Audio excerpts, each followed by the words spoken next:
साथियों नमस्कार। मैं रामलखन मीना, सहायक आचार्य, राजकीय महाविद्यालय करौली, विषय रसायन शास्त्र। साथियों हम आज डिस्कस करेंगे कि 10वीं कक्षा पास करने के बाद विद्यार्थियों को कौन सा विषय लेना चाहिए आगे की पढ़ाई के लिए। तो इस संबंध में मेरी राय ये है कि सबसे पहले विद्यार्थी ये डिसाइड करे कि उसे किस फील्ड में जाना है, अपना टारगेट क्या है।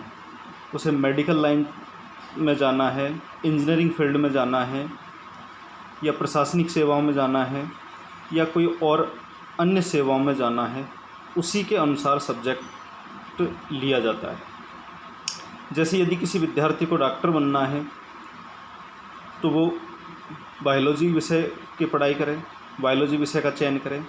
यदि किसी को इंजीनियर बनना है तो वो मैथ सब्जेक्ट लेना चाहिए। किसी विद्यार्थी को यदि शिक्षक बनना है, कॉलेजों में प्रोफेसर बनना है, तो उसी के अकॉर्डिंग सब्जेक्ट को ध्यान में रखते हुए लेना चाहिए। बात करते हैं यदि किसी विद्यार्थी का प्रशासनिक सेवाओं में जाने का निर्धारित किया है तो उसको ऐसे विषय लेने चाहिए ताकि वो प्रशासनिक परीक्षाओं में किस तरीके के पेपर आते हैं उसी के अकॉर्डिंग लेना चाहिए। मेरा मत ये है कि इसमें किसी विद्यार्थी को किसी के दबाव में नहीं आना चाहिए, उसका रुचिकर सब्जेक्ट भी होना चाहिए। कई बार क्या होता है कि किसी सब्जेक्ट में विद्यार्थी के नंबर तो अधिक आ जाते हैं किसी, लेकिन वो उसका रुचिकर सब्जेक्ट नहीं होता। इस कारण से आगे वो सफल नहीं हो पाता। 10वीं कक्षा की परीक्षा में भले ही नंबर कम आए किसी विषय में, लेकिन उसका पसंद का सब्जेक्ट होना चाहिए, उसका रुचिकर सब्जेक्ट होना चाहिए, और अपना लक्ष्य निर्धारित करके ही वो आगे का सब्जेक्ट चयन करना चाहिए। यदि माता पिता की भूमिका की बात करें इस संबंध में, तो मैं ये कहना चाहूँगा कि पेरेंट्स को बच्चे पर किसी भी प्रकार का अपनी इच्छा नहीं थोपनी चाहिए। उसको खुली छूट दी जानी चाहिए कि उसके मनपसंद का सब्जेक्ट पढ़े। कोई भी सब्जेक्ट बुरा नहीं होता, कोई भी सब्जेक्ट अच्छा नहीं होता।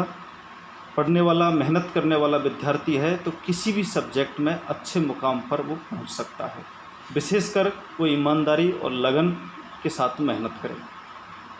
हाँ, एक बात ज़रूर कहना चाहूँगा कि माता पिता को किसी भी सब्जेक्ट के बारे में आगे की जानकारी ज़रूर दे देनी चाहिए। कई बार क्या होता है कि ग्रामीण क्षेत्र के विद्यार्थियों को ये समझ नहीं होती कि कौन सा सब्जेक्ट लेने से किस तरीके के जॉब मिलेंगे। तो पेरेंट्स को और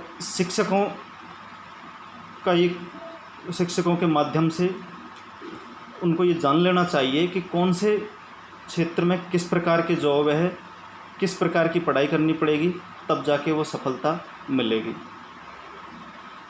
इस संबंध में आजकल स्टूडेंट एडवाइजरी ब्यूरो भी चलते हैं। बहुत सी जगह पर स्टूडेंट एडवाइजरी ब्यूरो है जिनमें विद्यार्थियों को परामर्श दिया जाता है कि उनको कौन सा सब्जेक्ट लेना चाहिए, कौन से सब्जेक्ट में किस प्रकार के जॉब मिलेंगे।